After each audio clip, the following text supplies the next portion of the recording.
अस्सलाम वालेकुम नाज़रीन, तव्हां ॾिसी रहिया आहियो सिंध आवाज़ न्यूज़। गुटकी ज़िले जे बेग साफ़ी नसला गडाणी ते कयल हमले खे 5 कलाक गुज़रण बावजूदु गुटकी पुलिस हमलावरनि खे ॻोल्हण में नाकाम बणिजी वई।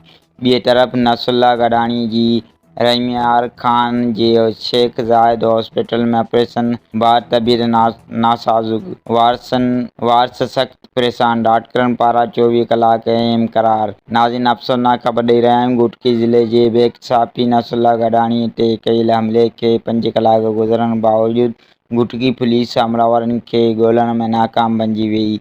ॿिए तरफ़ नसला गडाणी जे रहीमयार ख़ान जे शेख ज़ायद हॉस्पिटल में ऑपरेशन बाद तबीयत नासाज़ुक, वारस सख़्त परेशान, डॉक्टरनि पारां 24 कलाक अहम करार ॾिना विया आहिनि।